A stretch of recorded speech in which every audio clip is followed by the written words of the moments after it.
can evolutionary psychology tell us? My name is Matt Sanderson. I'm a podcast producer and writer specialising in science. And I'm not going to say too much beforehand, but when I first pitched this as an idea for a session to the organisers, it was kind of a slight obsession of mine, evolutionary psychology. And okay, how about that? Is that better? Sorry. So when, as I was saying, when I pitched a session to the organisers here at the festival about evolutionary psychology, there were some concerns about sort of giving it a topical edge. Why is it important now? And so I kind of grabbed at a few sort of varied things, safe spaces, rape culture, identity politics. Finally managed to convince sort of Claire and her team that this debate about the origins of psychology that has been going on for decades was an important one. And then, lo and behold, a man, much to my relief, by the name of James Damore came along. And I'm not sure if everyone's familiar with James Damore, but for those who aren't, he was a previous engineer at Google. And while he was there, he sort of attended a couple of sessions on, I think it was mainly gender equality, but equality in the workplace. And he was sort of a little bit horrified by what he found, and so he called it an ideological echo chamber. And so in response to that, he sort of penned a memo. It was meant to be an internal memo. And he eventually got him fired. But one of the things he said, and I quote him, was that the distribution of preferences and abilities of men and women differ in part due to biological causes, end quote. And he sort of used this as an explanation for the 80-20 or so split in favour of males within the population of programmers at Google who was fired. And with this, evolutionary psychology was sort of, again, much to my sort of delight, weirdly, was thrust back into the global limelight. But what exactly is evolutionary psychology? What can it tell us? And in this session, what I'm hoping to sort of answer most importantly are what are some of the nuances in this debate that has sort of polarised the field of science for decades. The other thing I'm hoping to focus on is, as you can see with the title, what can evolutionary psychology tell us? Whether or not it tells us anything about the origins of human psychology or why we think the way we think, it exists, whether or not we like it, and it's quite popular, and so I also want to kind of take, I suppose, a kind of meta approach of it as to why is it there, even if it is complete and utter rubbish, why is it there? So to help me try and answer some of these questions, we've got a brilliant panel with more insight and expertise than I could ever hope for. And in the order that they'll be speaking, we've got, on my far right, positionally, not politically, we've got Dr. Diana Fleischman. Diana is an evolutionary psychologist and associate professor at the University of Portsmouth, where her research interests include discuss sexuality and hormonal influences on behaviour. After her will be Professor Tim Ingold. Tim is a professor of social anthropology at the University of Aberdeen. After Tim will be Dr. Stuart Derbyshire. Stuart is an associate professor in psychology at the National University of Singapore, where he's also part of the Clinical Imaging Research Centre, and his main interest is with neuroimaging and pain. And finally, we will hear from the University of Exeter's Professor of the Philosophy of Science, John Dupré. He is also the director of EGENIS, not eugenics, EGENIS, the Centre for the Study of Life Sciences. John is also the author of, amongst many other titles, Human Nature and the Limits of Science. Please join me in welcoming this panel.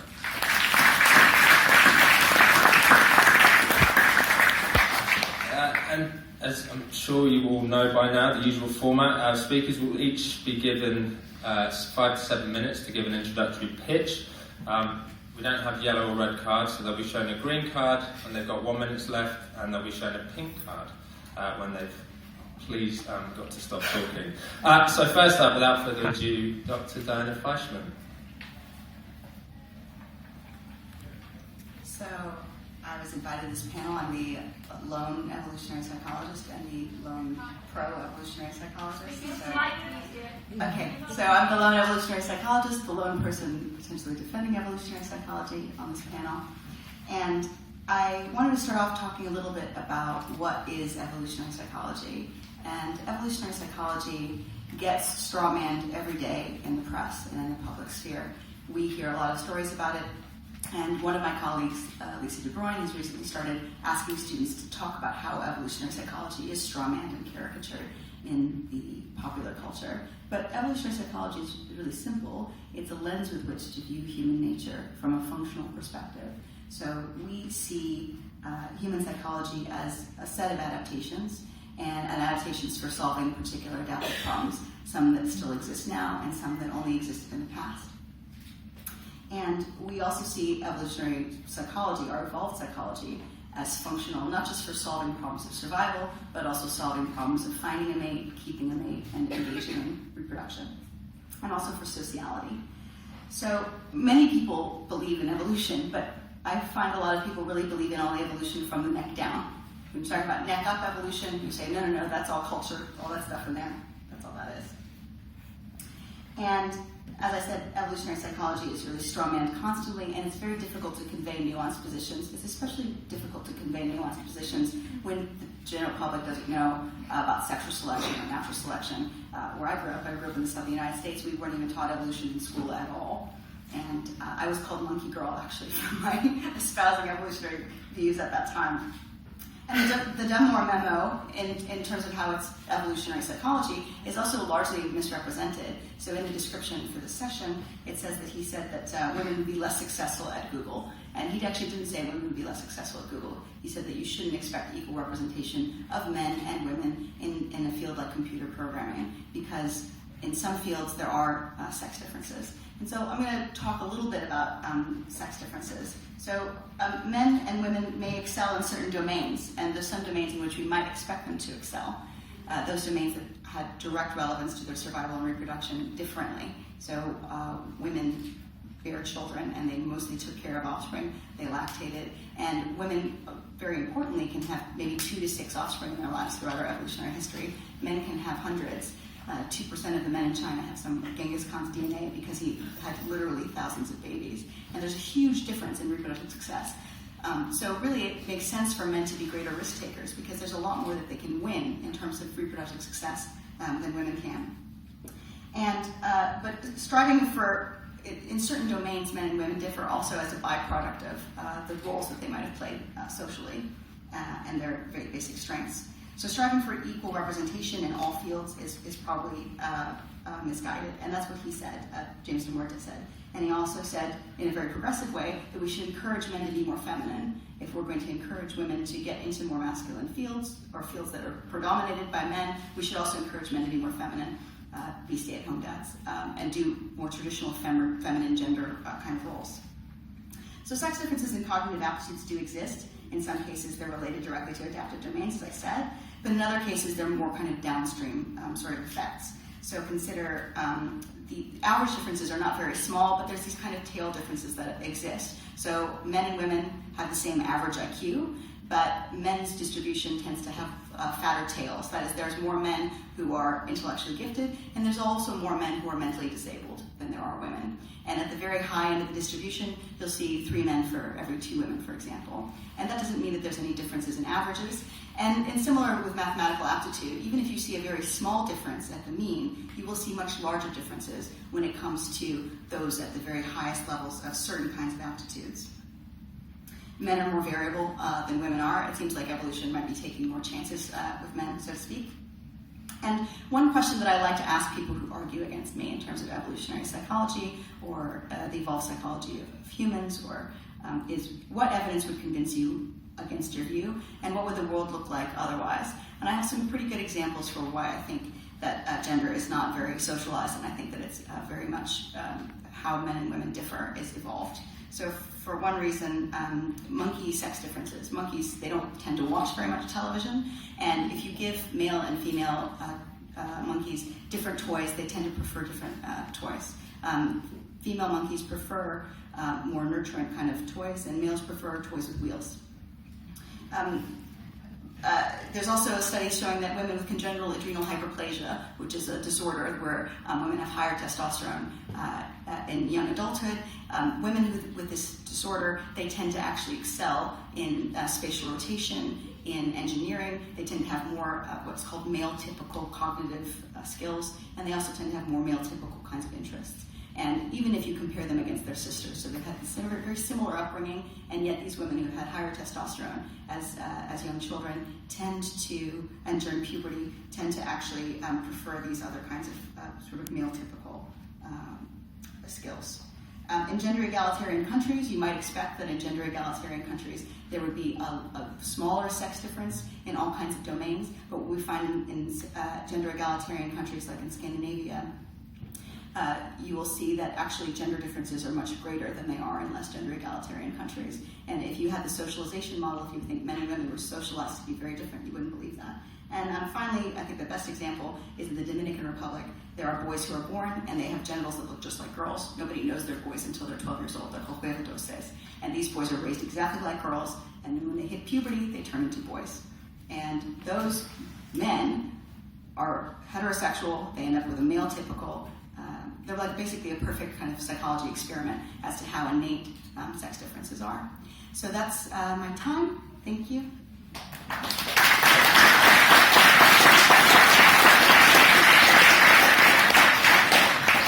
Thank you, Diana, for that wonderful introduction. Next up, Tim.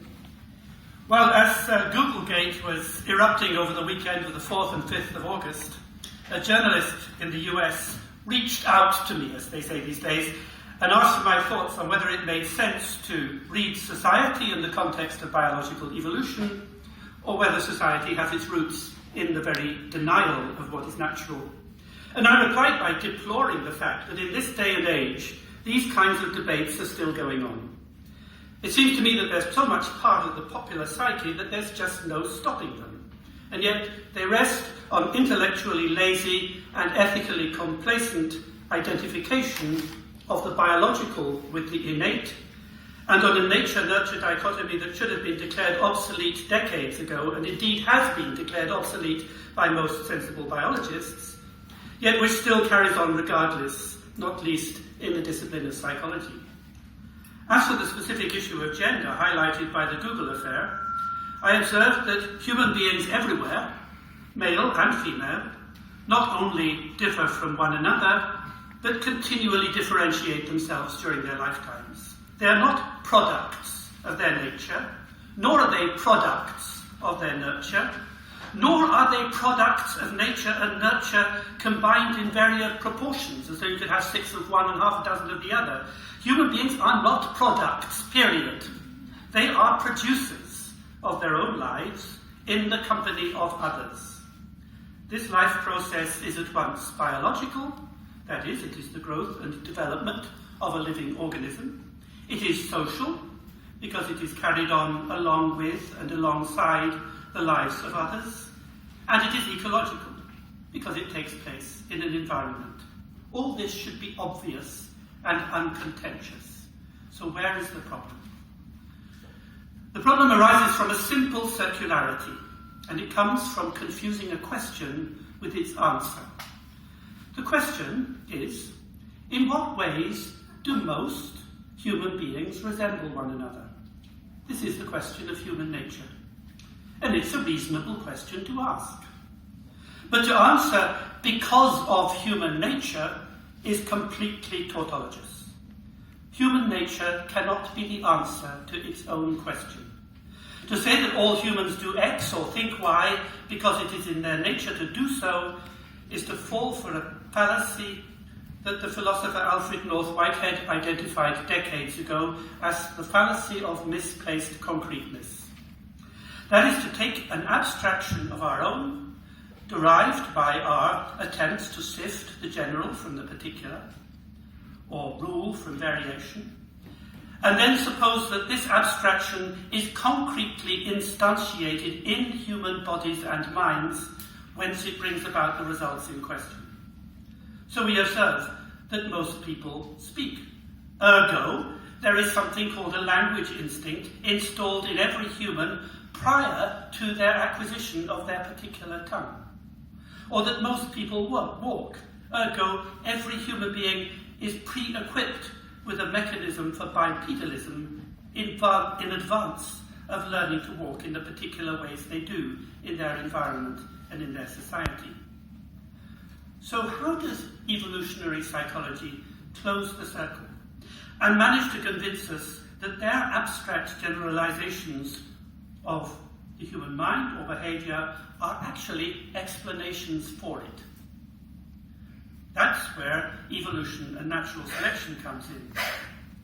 The idea is that ways of doing and thinking that happened to be advantageous to our distant ancestors, hunter-gatherers in Pleistocene environments, were installed by natural selection in the human genotype so that they became causal agents that have been handed down ever since. So when you were born, you get all these things there on the plate.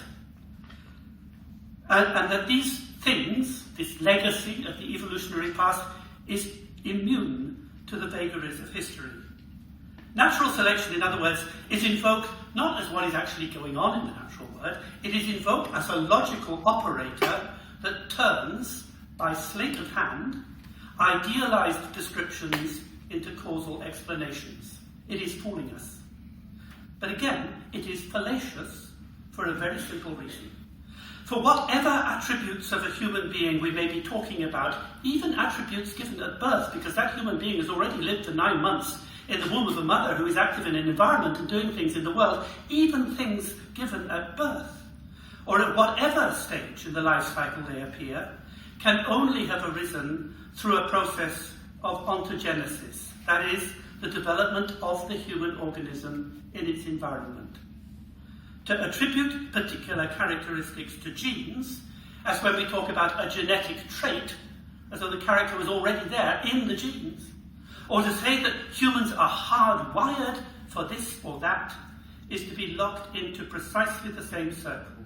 It is to suppose that attributes, neural wiring, or whatever, precede the processes that actually give rise to them.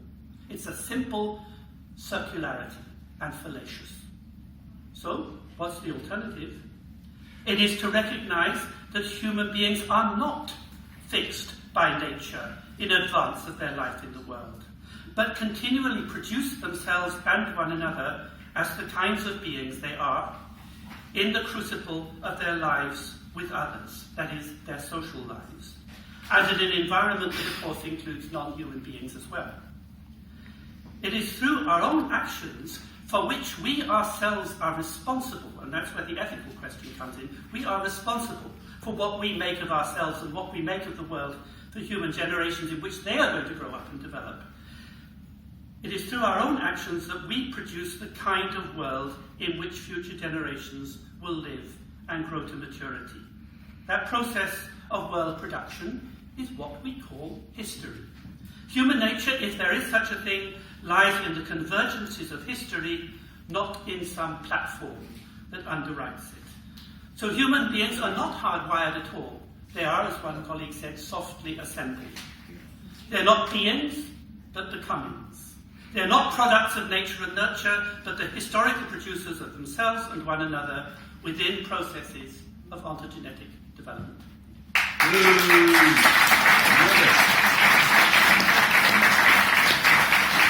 Thank you very much, Tim. So those are the two sort of markers for the polls I was talking about within the debate. Stuart. Okay, so I admit to being a little bit torn in delivering this talk. On the one hand, I do recognise that we are biological creatures, and it stands to reason that some of the things we are and do will have been seen by natural selection.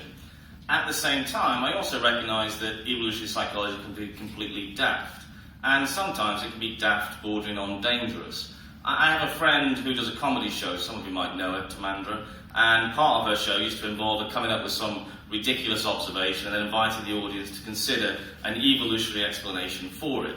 So, in the spirit of that, one example is that tall buildings look higher from the top than they do from the ground. How might evolutionary psychology explain that? Well, as it happens, that's a real one. Tamandra does the jokes better than me. And the reason is, well, actually quite reasonable. you can't fall upwards.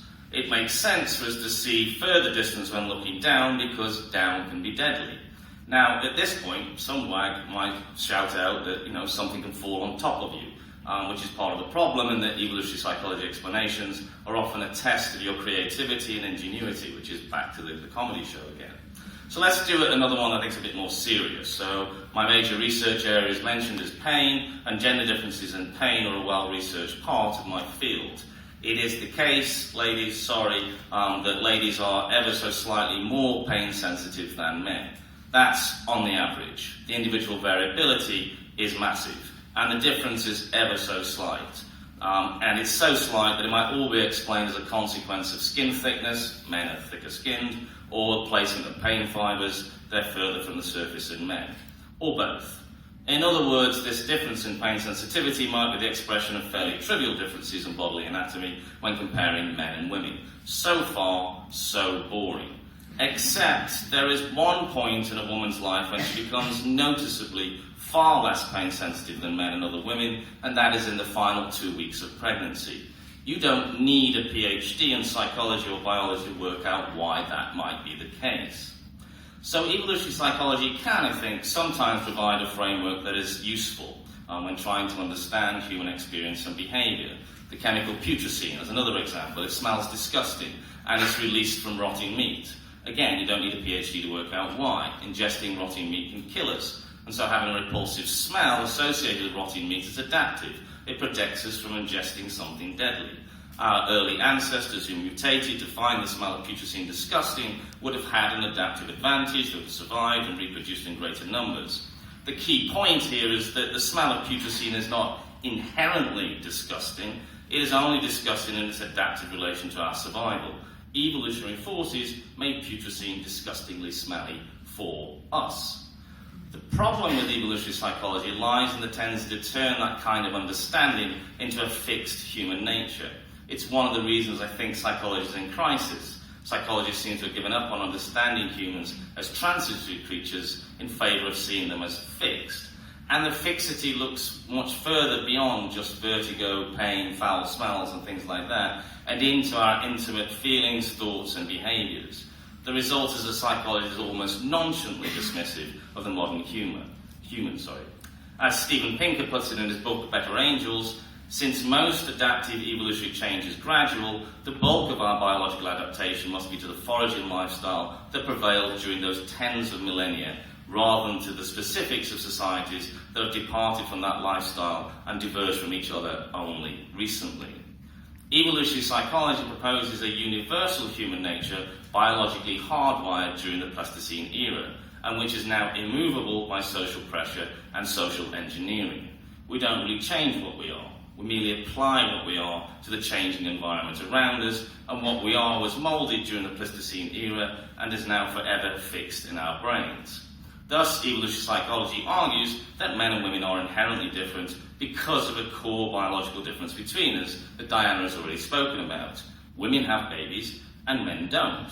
Pleistocene women will have spent much of their lives either pregnant or nursing, and men will not have done. And pregnancy is demanding. There's increased blood pressure, morning sickness, weight gain, stretching, discomfort, difficulty moving. All of this means you're less able to protect and feed yourself.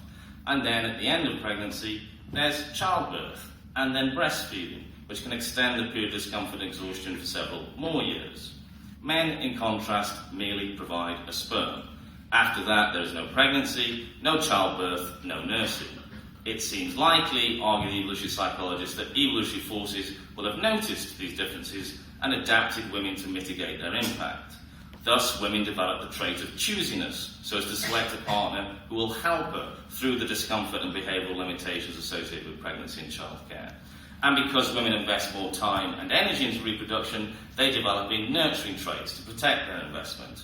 Men, in contrast, develop traits to overcome the choosiness of women, such as competitiveness and strength to outwit and overpower their competitors. Men also develop impoverished, caring and faithful traits, because they can easily make another baby with the next passing Pleistocene woman. Consequently, women become enlightened, kinder, more in touch with compassion and nature, and less destructive and aggressive than the average corrupt male. Eventually, it is explained that we have evolution to blame for why men start wars and women start crashes, why women prefer shoes and men prefer guns, and why men are engineers and women are teachers. It's the way biology built us. Now, it's easy to scoff at this stuff, and I'm as happy as the next man or woman to enjoy a good scoff at the madness of extrapolating from the Pleistocene to modern-day London. But that doesn't deal with the nagging doubt that maybe there's something in it. Maybe men and women do differ in character because of the adaptive forces that worked during our historical past. After all, buildings look taller from the top than from the bottom, and there weren't any buildings in the Pleistocene era. So is there a way of cutting through this? And I think there is. And my last point is that I think we can say it doesn't really matter whether we can find EP explanations for certain aspects of human behaviours, because we are transitory creatures that continually break and change the rules. Unlike other animals, humans live in an environment that we construct, and so we are not merely responding to an imposed natural environment. That means we have the potential to cut off any evolution that evolution might have had. I'll give you a very simple example to close. It's been demonstrated that stepchildren receive far less parental support when paying their tuition fees than do children not from broken homes. The evolutionary psychology explanation is that the step-parent has less incentive to help a child not carrying their genes, and the natural parent will likely have a new family who will test his loyalty at the expense of his previous children. Is it true? Who cares? Get rid of tuition fees and the issue evaporates. Even if there is a biological mechanism at play, it can no longer express itself through tuition fees if tuition fees are abolished. Thank you.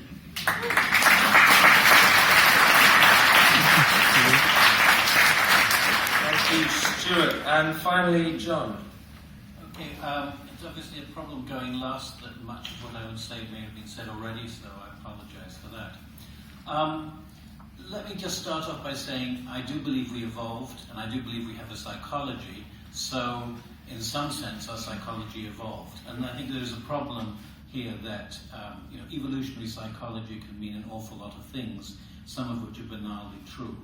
However, there is a much more substantive trait, meaning, which is that psychological traits are explained in large part by our evolved physiology. And to the extent that this is true, it's because of a model that says genes build our brains and our brains generate our behavior. Not, of course, with nothing else going on, but that this is a sufficiently robust causal chain to explain a lot of psychological traits. Now, I think this is really a very unhelpful simplification. How should we explain psychological traits? Well, the first thing is that humans develop for about 80 years, and particularly in the first 20 or 30. That is to say, they acquire psychological traits, among other traits, of course. How do they do that? They do it through the interaction of multiple factors, including, importantly, biology, culture, horrible word I know, but whatever that means, and environment. Even if the biology were absolutely constant and unchanging forever, the fact that these other factors are undoubtedly important, that culture and the environment have changed massively over the last few 100,000 or million years, shows that there's a very limited ability to explain actual developed traits through simply looking at biology. And I think we only have to consider the very simple thought experiment of somehow dragging cavemen from 1 million years ago and dumping them in London to realize that they would not have very adaptive or useful traits. Now, part of the problem here is that I think a lot of people still have a very naive view of evolution, and summed up essentially in the idea that all inheritance is genetic, that if we've inherited anything from our ancestors, it's somehow encoded in our genes. And this is just quite clearly false.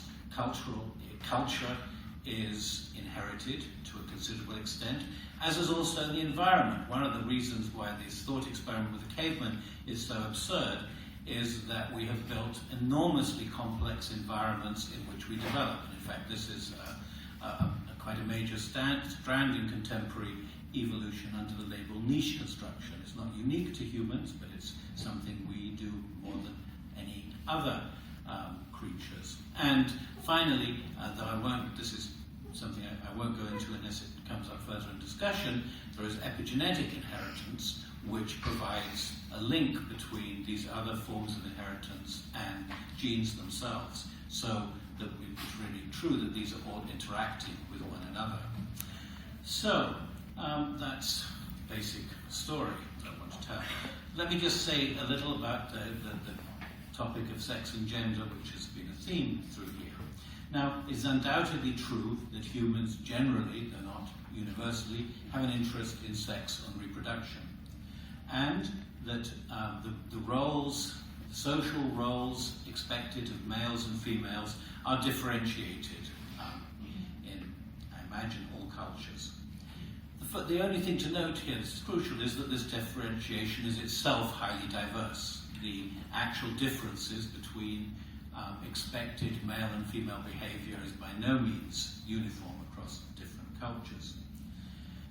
Then the question one should ask is, how are these gendered differences transmitted from generation to generation? Why is there this stability that there is, at least within identifiable historical cultural strands? Why do these gendered differences in behavioral traits persist? And the answer, of course, is that all of these modes of inheritance are involved, and in general, sorting them out from one another is an incoherent task. None of them are just genetic traits. Of course, every trait is genetic in the sense that if we didn't have any genes, we wouldn't have any traits, and we wouldn't be human if we didn't have a culture and a human environment. I want to suggest that there's a way in which we might have actually, in the kind of biological center view, we might have things exactly back to front. There are, in all cultures, enormously potent and prevalent cultural forces that serve to pass on gendered behavior from one generation to the next. And which I hardly need to spell out, but I mean, you can all see the tendency to dress children in pink or blue, give them different toys, different degrees of parental attention, push them towards different school subjects, and so on and so on. And then they are exposed to media, fashion, the whole thing. There is a hugely powerful culture of gendering.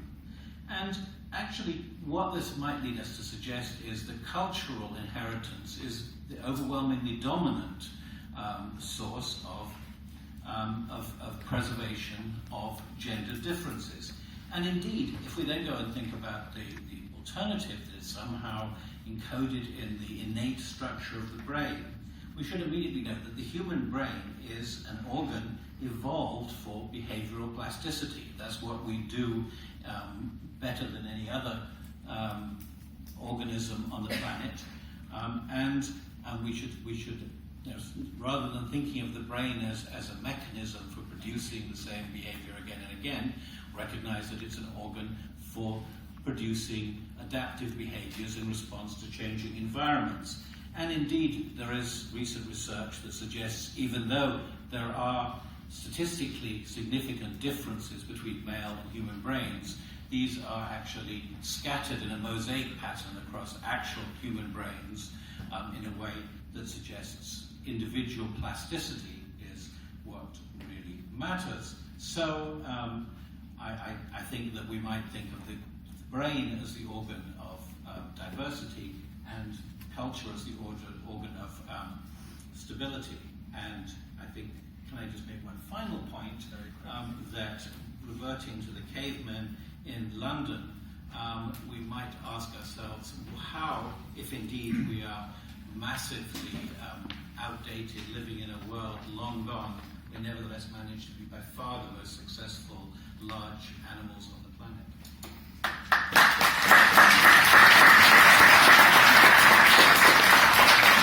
So So thank you very much to all of our speakers. There's a lot to take in there. We will come out for questions, 3 or 4, and then we'll come back and let the panel respond. Please keep your questions concise. The more concise they are, the more we can answer. Also, if you're going to tell me that it's a shame that we've only got one evolutionary psychologist up here, I'm happy to explain myself, but I maybe save it until after the debate. So we've got one in the front here, and if you could get the mic to that lady there. One, two. My name is Steve Watson. I'm the author of the book Sex Difference Explained. I write review papers on the biological roots of human sociality.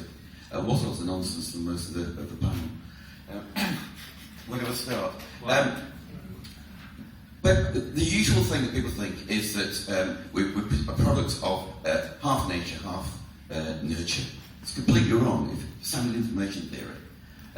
We have evolved to detect and interact with and utilise stimuli, right? Culture, the only reason we have the facility to have culture is it evolved in order to feed back, to fine-tune and reinforce the very underlying biology that gave rise to it. The brain is like a onion layers. Each layer evolved additionally to feed back to underlying layers. The overall gist of this is that the more complex the organism, right, at the very time we have the sense we're being freer from our genes, in actual fact, in a very real sense, you can say we're ever more the slave to them. This is big stuff. And evolutionary psychology isn't some separate thing. When I write my review papers, I'm looking across all sorts of different disciplines, and I look at converging lines of evidence, and I look at least several converging lines of evidence which all come to the same conclusion. I want to even entertain writing the paper. What a lot of nonsense, apart from our English psychologists we've heard there. Have you got a challenge or just a comment? Is that it? Have you got a question or that was just your comment? One other thing, yes. No. Alright, can we go to the next question, please? There we go, our fifth panel bouncing it out, so if anyone has a problem with only one evolutionary psychologist, we've got another one apparently. So I've got quite a lot of sympathy with the, get rid of the tuition fees argument, does it matter? I think it does matter though, because when lay people are presented with evolutionary psychology in very simplistic terms, then they can borrow it on both sides, or whatever side of whatever argument, to justify their arguments and make themselves feel like they've got science on their side. So, to take an example, you mentioned primates having gendered differences in the way they play with toys. Now that's a bit of research I've got some vague familiarity with, and I thought maybe it would be nice to maybe talk a little bit more about what that research actually is and what it actually says, as opposed to just sort of making the statement that primates in general have gender choices. Because I think when statements like that are made, people just pick them up and use them however they want. Okay, a couple more questions. One from over here. You go to the lady about 5. Yeah, please. Yeah. Right, start. Okay, here we go. Hi. I study sex determination. I'm just going to put that out there. So I just wanted to ask the panel, why is it that we seem to think that sex differences when it comes to bodies, the rest of the body apart from the brain, it's completely obvious. Right? If I decided to take a sex change and started putting just one hormone into my body, everyone would expect it to change. So why is it that we get so uncomfortable thinking about the fact that that might possibly affect my brain? Thank you. The microphone is somewhere. Hi, I have 2 questions. One adding to what was just a comment, which is how the trans question comes into this. When people have a sex change, how that differs their psychology. I'd be interested to hear more. And secondly, as a German Jew, I'd be interested how this science can be prevented from being taken out of context and then politicized. What can scientists do to do this research without it being then taking into discriminating other people? We'll have one more for this gentleman in the glasses and the hat, please. The German Jew, this science is your best friend. So there's some research to suggest that the intellectual primacy of Ashkenazi Jews, maybe they constitute 0.02% of the world's population, but something like a third of its Nobel Prize winners. About 50% of the partners of the top US law firms, half of the US's Nobel Prize winners. One side of that coin says there's a global conspiracy mediated and begun by Jewish mothers But actually, 2005, an interesting paper by Cochrane et al., but several, which suggest there are certain genetic precursors which give a subtle hand to Ashkenazi intelligence. Lovely. So, Tim, I wanted to come to you first, and then Diana, I'll come to you. So, this question here about why is it that with other parts of the body it's okay, but with the brain it makes us uncomfortable?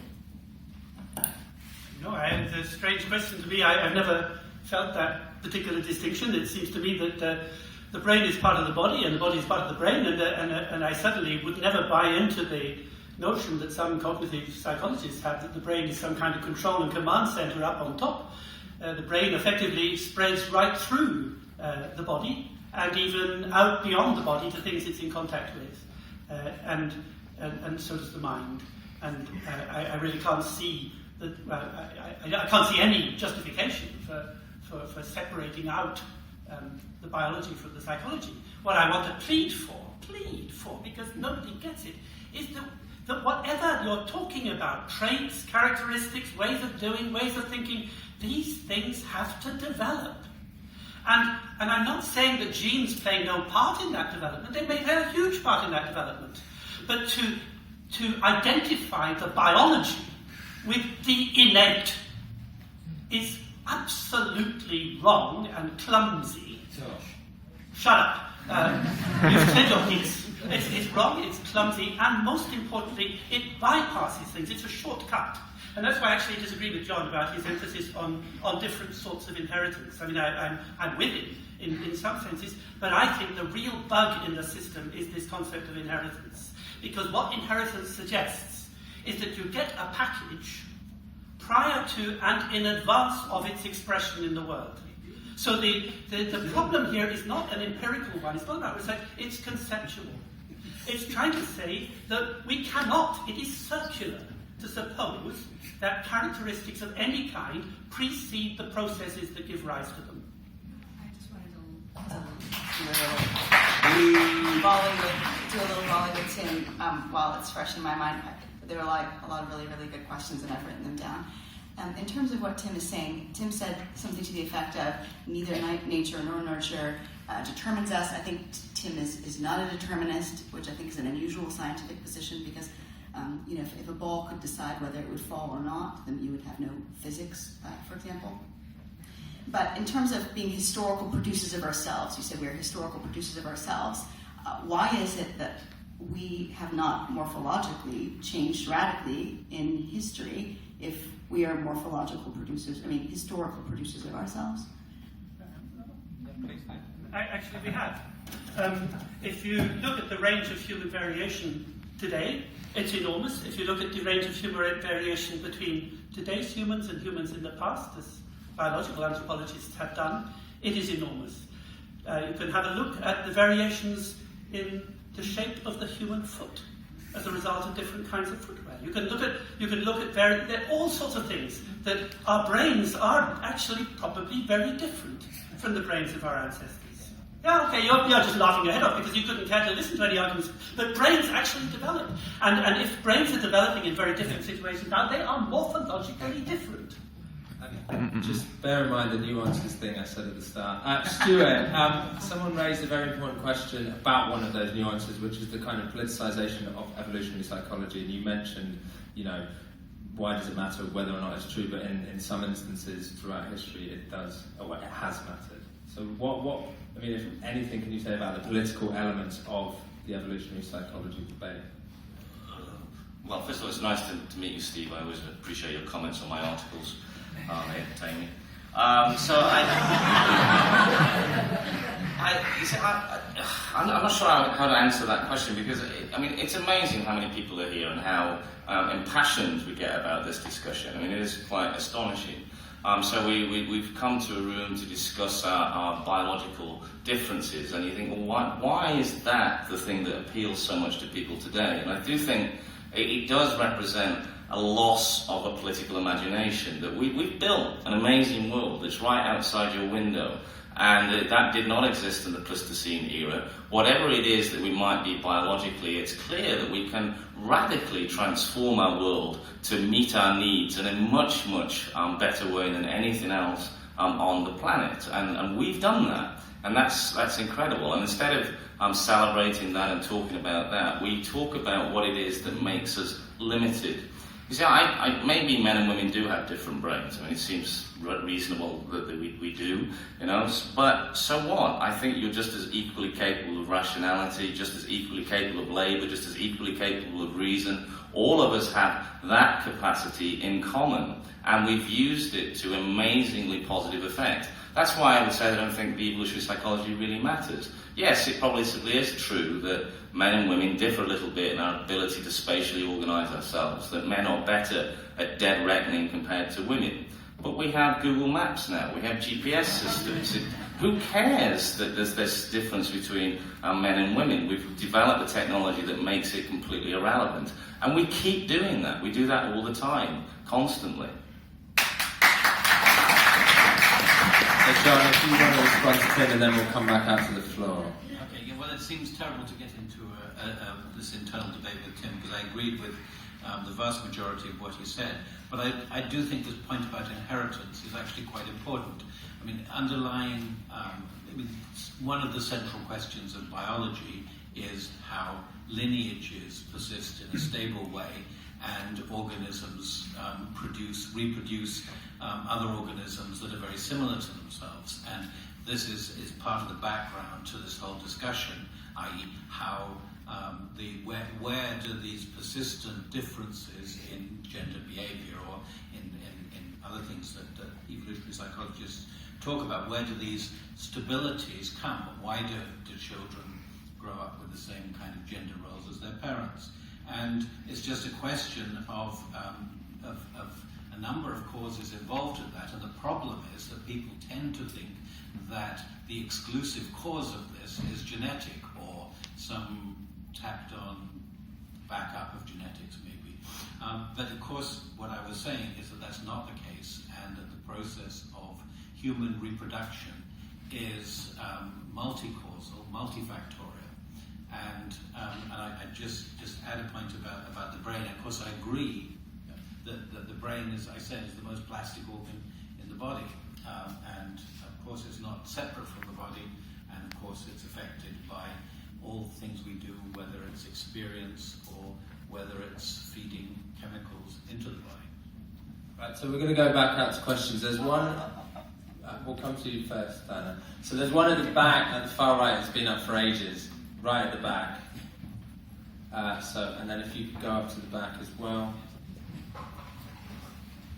Some really interesting viewpoints being raised up for discussion. What I would like to do and ask the panel is to perhaps broaden the debate a little in terms of why we are only speaking in gender binary. Why are we only speaking in terms of male and female, when there have been many scientific studies to suggest that there are actually 8 different sexes, not a binary as we have known it before in terms of cryotypic sex, genotypic, how our parts present physically, and also how our genes are predetermined and predisposed, and the variance therein, looking at genders that are neither typically male nor female, that they aren't on a line on one side, far left pink, and the other side far left, far right male, but that there are a range of genders in between that. And I'm referencing some studies I've done, and also the book Gender Neutral Parenting, which paints that quite perfectly, really. And just the other thing, I'm a lactation specialist. I'm a breastfeeding mum as well as a psychotherapist, and I'm aware of studies where, for instance, the mother figure has died and the male has been able to lactate. So just wondering what the panel make of that as well. Thank you. We've got a question here in the middle of the room. Then could we take the other mic to the person in the second last row with their hand up, please? Sorry, can you hear me? Yeah. Diana Fleischman started off by asking what it would take to convince somebody who didn't believe in evolutionary psychology or wasn't persuaded by it. And I think for me it would be about what sort of plausible biological mechanism there was. You know, there are obvious differences between men and women. I'm not going to menstruate this month, I'm not going to get pregnant. But if you're talking about behaviours, you've got to tell me what can change about the gene frequencies in a man compared with a woman. Because every man and woman in this room has a genome that has passed through all their ancestors, male and female. It's not that men and women are born with a different inheritance, or that women have got a different distribution of alleles that could produce a behaviour. So I'm open to the idea that there may be some biological substratum, but I don't hear much from evolutionary psychologists about what that might be. And I was going to ask a question that also came up from the floor, which was about those monkey studies, because you said evolutionary psychology gets straw-manned. One of the reasons for that, perhaps, is that evolutionary psychologists like to cite studies that are actually quite ridiculous. And the monkey study, actually the biggest group of monkeys, expressed no preference for toys. There was a group, only the monkeys, the female monkeys that expressed a preference liked the female toy, and the male monkeys that expressed a preference liked the wheeled toys. But the biggest group of monkeys in that study had no preference at all. But that study keeps getting trotted out, and I heard Helena Cronin trotting it out, as almost the best evidence that there's innate biological difference in male and female behaviour. Thank you. Could we give someone else a chance? So there was a mic at the back. If you could stand up, please. Now, if this microphone could go to the lady just there. Thank you. I think there's been several examples given of descriptive power evolutionary psychology has, but in science, descriptive power for theory is not always the best measure of that theory. Predictive power is usually far more important. So I was wondering, what predictive power does evolutionary psychology have? How much of it does it have? What could be examples of it? Thank you. And whoever's got the microphone back there. Yeah, I just wanted Could you to stand actually. up, please? Yeah, sure. Cheers. I just wanted to go back to the title of this talk, which was From Gender to Empathy, because for me the empathy bit got a bit lost in this discussion, and we're so good at focusing on the differences and arguing our individual points. But my question is actually, how do we use all of this knowledge, everything that you've presented, in the name of the greater good and the name of harnessing further adaptation and progress? Thank you. So, do you want to come back on? There's a lot of them, but just pick one or two. I know, just pick one or two. And Okay, I'll try to pick one or two. thank you. Okay, lots of great questions. I can't get to everything. In terms of the brain plasticity idea that was alluded to a couple of different times, it is interesting being on a panel with somebody who thinks that evolutionary psychology, and indeed all science, is wrong and immoral, and someone else who says evolutionary psychology simply doesn't matter at all. It's interesting. But essentially, in terms of computation, if you think about a computer program, if you think about your phone, and we have talked about phones a little bit here, the reason that an iPhone or an Android is very good at solving many problems is because it has many different programs. And those programs are meant to have specific cues and specific things in the environment as input and specific kinds of output. And that's how evolutionary psychology usually thinks about the human mind, not as in any way necessarily fixed, but it can be plastic in the sense of it takes in cues and it outputs cues. But if you just had a general purpose program, if you just had one program on your phone that was meant to do everything from booking plane tickets to checking your email, it wouldn't be very useful making phone calls, which phones almost never do anymore. Then it wouldn't actually be very useful. You have very specific programs, and the human mind is the same way. If you had a general purpose mechanism that was meant to deal with all environmental variables and engage in all kinds of output, then you would have this total complexity explosion, and you wouldn't actually be able to make any decisions. How are men and women different? Well, men and women are different.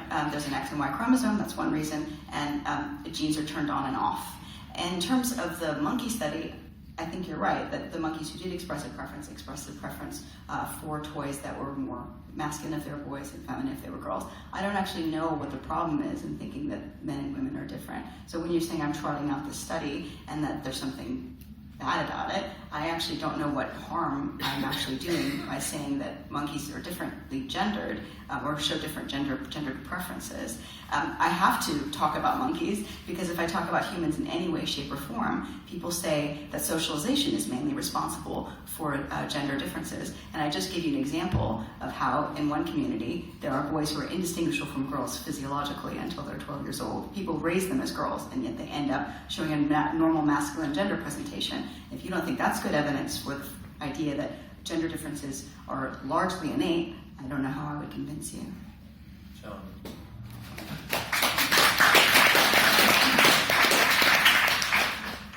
Two quick comments. Just very briefly, the thing of empathy, because obviously we have rather ignored that.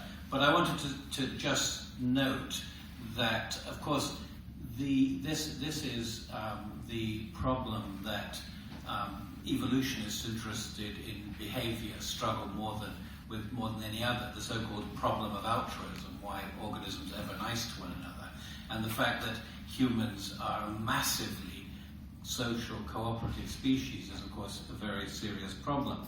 And I guess I would only just suggest here that one of the problems is that the standard models of evolution are absolutely obsessed with competition, and that, as a matter of empirical fact, there's a great deal of cooperation in the world, and we do it more than any other organism. Very quickly on the question of the gender binary, because I said the human brain is highly plastic on the question of, so I think that the range of behavior within the realm of what we think of gendered is enormously potentially variable.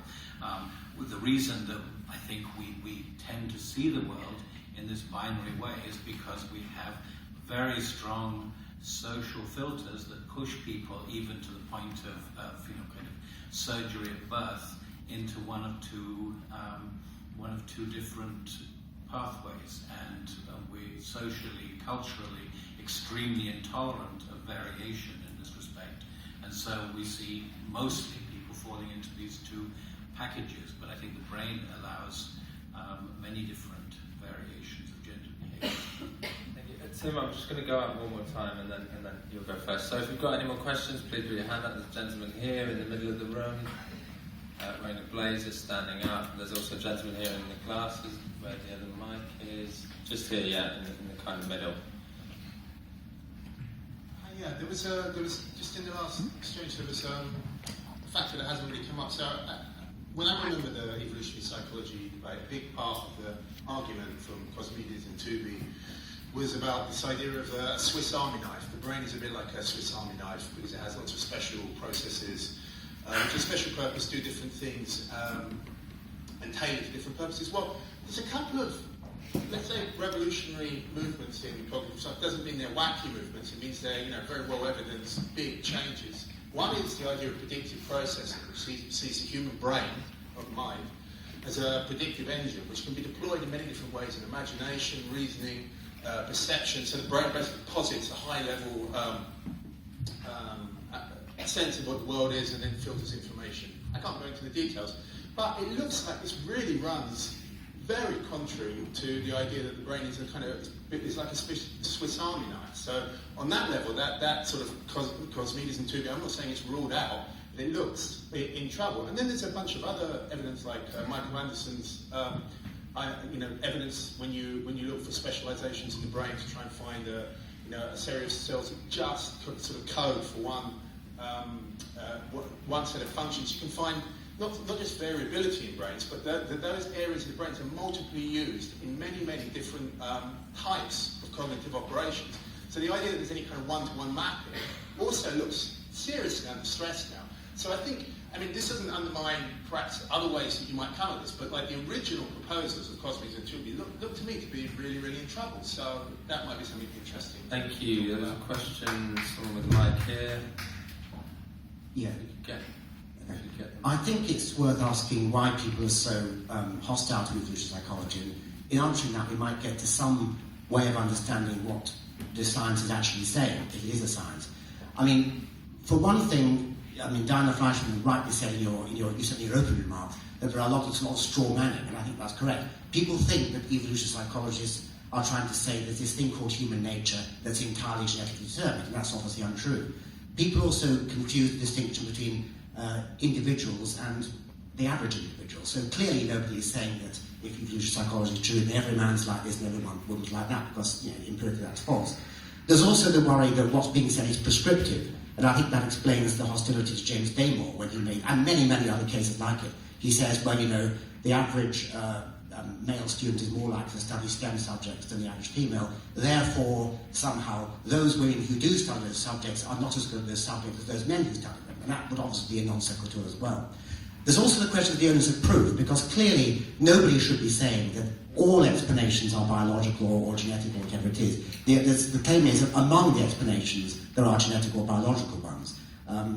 Now, to what extent that's true, what proportion of the differences are explained in that way, is a scientific question. And I think once we get rid of the straw men and say, well, actually, evolutionary psychology is a hypothesis, it's based on natural selection, let's evaluate it, let's see what falsifies it, let's see what, well, it can be independently confirmed, it's likely we'll find quite a lot of truth in it, even if it's not the whole truth. We also see it's not prescriptive either. Thank you. There's a question down here. If we could get... You've had your question. I think we get the microphone over to the gentleman here. Yeah, go. I just wanted to know your opinion, why you think there's a discomfort in talking about differences, why we think we're uncomfortable with differences. Maybe it doesn't really matter, but I think there have been studies that there are differences. For example, Professor Marco Kitani published a paper on tracts in the brain, language tracts, using the diffusion tensor imaging, and he found differences in males and females. For example, in his paper, he said that males have more larger tracts on the left side, significantly more than females. Females have more, almost equal, more to the left side, but almost equal size tracts. And maybe all studies have limitations, but they give us a hint that there may be differences. Why are we uncomfortable with that? Thank you. And then one more question before we come back to the panel. Yeah, just a point on the multiple genders. I think there's a confusion here between gender and sexuality. Surely evolutionary psychology focuses on reproduction. And if you look at reproduction, it seems to me there are two ways of doing it, pretty much. There might be the odd one here and there I don't know about. But, women reproduce in a different way than males do. And that's where the emphasis of evolutionary psychology lies. So in that sense, it's a binary system. Thank you. We've got time for one more before we come. It's this lady here. Thank you. Yeah, I think you mentioned you seemed unsure as to why it's problematic to talk about how apes have different gendered preferences. But I think it's quite obvious in that if you talk about biological gendered preferences, that feeds into quite a dangerous narrative that women are built to be carers and nurturers, and that ultimately leads to this kind of the setup that we currently have, where women do a lot of domestic work and unpaid domestic labour, and that's seen as their place in the home is kind of at a premium as opposed to participating in the market economy. Thank you. Okay, so Tim, very concisely, can you respond? I think the one about why people might be so hostile to EP. I mean, you can respond to whatever you want, but please be concise. I'll do my best to be concise. I would do want to go back to the question that was raised a long time ago and just raised again about the gender diversity amongst humans. And I didn't say that there were just males and females. I said that all human beings are different. And of course, gender is only one, or sexuality, whatever you want to call it, it's only one of millions of different dimensions along which humans can be different. And we can't just say, first of all, in the world, humans are either men or women, and then everything else follows from that. It's just one aspect of being a person. And so what we really need to campaign against, I think, is a priori categorization. We should just stop putting people into brackets and saying that your destiny is determined this way or that way. I wanted to argue, and did argue, that the similarities amongst people are emergent and not given in advance. Most people end up talking, most people end up walking. That's because all kids work out different ways of trying to get around and usually end up hitting on the same solutions. And the similar work on language. And that's why I'm against inheritance, because it suggests that the thing is given in advance. that it's handed down as a package and then expressed. Whereas I believe that these things are generated, are formed in the life process itself. And I can't see anything unscientific about that. I would insist, though, on making a distinction between reproduction and replication. That comes from Eva Jablonka, who pointed out that reproduction is what organisms do. They grow, and there are certain stabilities across generations, fine. But that's not because of a prior replicated program. I also want to make an absolute protest. Biology is a term that was coined by Lamarck at the beginning of the 19th century. It means the study of living organisms. It does not mean something that you find inside a living being that determines what it does. And the equation of biology with genetic or with innate immediately throws us off onto the wrong track. It's lazy, it's lazy thinking. And it only comes in when we're talking about humans, because we end up with the logic that Diana gave us, that, well, if it ain't the genes, it's socialization. This will not do. That there is no opposition between socialization as though that's coming down from on top, and genes as though that's coming down from the bottom. We're talking about the growth of an organism in its environment. And the organism is not a product of genes and environment. The organism at any moment in its development is a result of that organism's life history and of what it's done. Thank you, Tim. I'm sorry, we're running out of time. Stuart. Sorry, Tim. You'll have a chance in your minute round up at the end. Okay, so I just want to quickly look at this question down here about the discomfort over differences. I don't think it's a discomfort. I mean, I think it's more a question of getting these things into some sort of perspective. So it is the case, I believe, based on meta-analysis and what have you, that women are, on average, a bit more empathic than men are.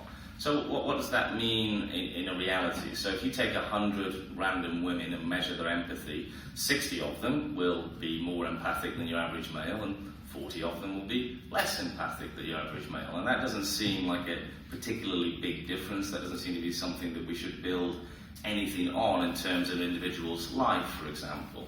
But I think we've also done something else that's a bit weird. I mean, what is this thing that we're calling empathy? We've kind of located it inside the person as a sort of a thing that they express in a sort of fixed way. And that can't be right, because it's obviously empathy is about how you feel about somebody else who might be in the same position as you. So it must have some sort of social element to it. You know, Robinson Crusoe didn't need to worry about being empathic until Man Friday turned up. You know, you don't do this thing on your own. So in that sense, it's not a product of you.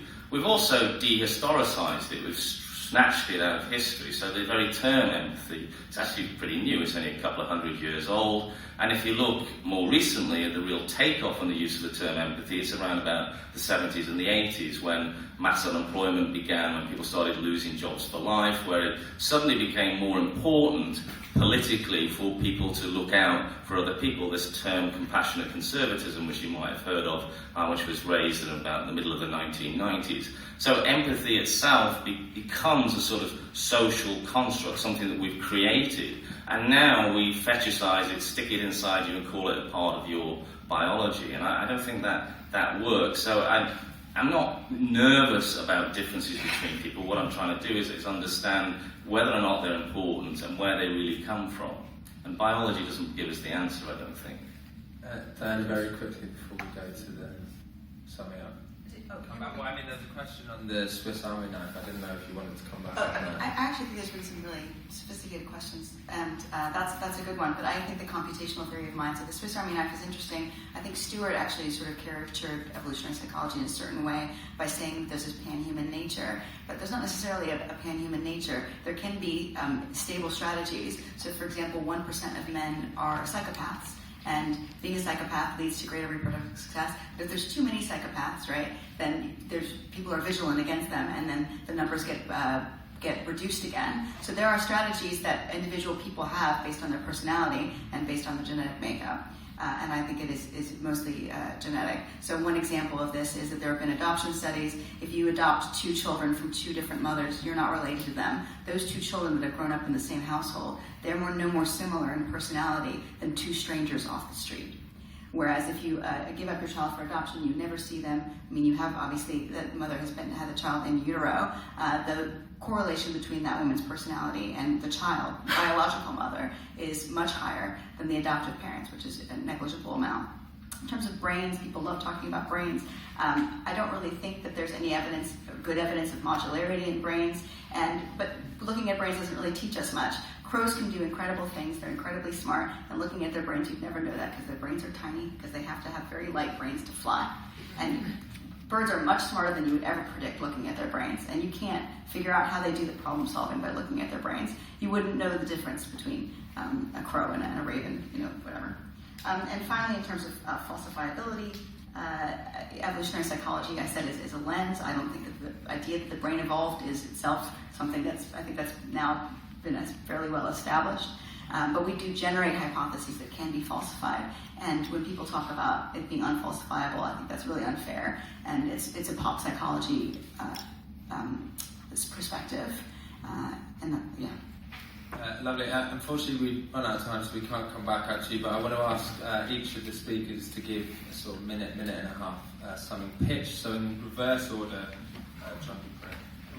Okay. Well, I just want to start with one point in the last round of questions about brain differences. Just the crucial point is there's no doubt there are brain differences between men and women. The question is whether that's a cause or an effect of the behavioural differences. And of course, I think that's very hard to answer. General point, and I guess I'd finally try and do what Max wanted to say, and have just a thought about why this is such an important issue to so many people, and indeed why it's such a polarising issue. And I'm afraid, I suspect not a lot of people have changed their minds, so I hope I'm wrong in the course of this. And let me say, I think actual evolutionary psychologists are a typical range of people with a typical range of political views and so on. But nevertheless, I think the reason that this is such a hot topic is because it is a resource that people can use to ground wider views they have of very important matters. If you think if you want to explain the status quo as something that is an inevitable consequence of something that really is beyond our control, then this is a kind of useful resource, because that's what it does. We can't change our genes, but we can now begin to change our genes, but let's hope we're not going to start trying to change our behavior by changing our genes. What I personally believe that humans are extremely plastic behaviorally, and consequently this is a kind of theory that I find uncongenial. I also believe, for many other reasons, that it's largely untrue, but that's, of course, open to debate as we see. Thank you, John. Stuart? Okay, so Diana raised an interesting point. She said, two children raised by the same mother will come out with quite different personalities, and it's like, I'm sure that's true, but I'm just going to hazard a wild guess that they both speak the same language, they both go to the toilet and wipe their bottom afterwards, they both use a knife and fork, they can both read, they can both perform simple calculations, and so on and so forth. So there's an awful lot that actually will unite those two children in their similarity, and I think that's part of the problem with the evolutionary psychology argument, is that we miss what it is that we've done on a collective basis. We've created an amazing world that we live in: mass communication, mass transportation, mass medicalization, and so on and so forth. All of these things which take us all the time way beyond whatever natural biological propensity we might have had several million years ago wandering around in the Pleistocene. So we are creating ourselves, and we're constantly cheating the rules that biology have given us, whatever those rules might actually be. That seems to be a much more important thing to focus on, to consider, than the fact that women might be a little bit more empathic than men on average.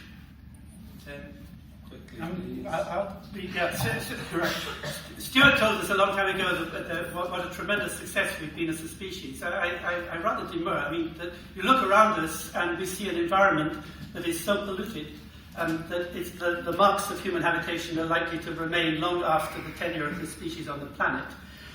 We have, through our actions, in extraordinary ways, altered the environment in which our future generations are going to have to live, one way or another, and therefore the historical actions of human beings are absolutely central to it. Therefore, there is a moral and ethical dimension to this. Diana said that she was surprised to share a platform with somebody who thought science is wrong or immoral. I do not say science is wrong or immoral, but I do say scientism is. And there's a distinction between science and scientism, and evolutionary psychology is not science, it is scientism. I'll stop there. Diana. I find that many people who are against evolutionary psychology are actually against what they think the narrative is going to do to human society. And what I would say is it's unclear which idea is more damaging, that there are potentially innate differences between the sexes, that there are potentially innate differences, or the idea that tiny differences in socialization, things that people say in passing, various aspects of socialization that we haven't actually been able to put our finger on, have really pervasive long-term effects, and that they're very dangerous. And I find in the left, to a great extent, that there's this vigilance about what happens in the environment, because there's this idea that that is the major contributing factor to these differences that emerge that are considered immoral and are considered to perpetuate inequality. Thank you very much. We've run out of time. Thank you to all of you for your wonderful questions, and please join me in thanking our wonderful panel.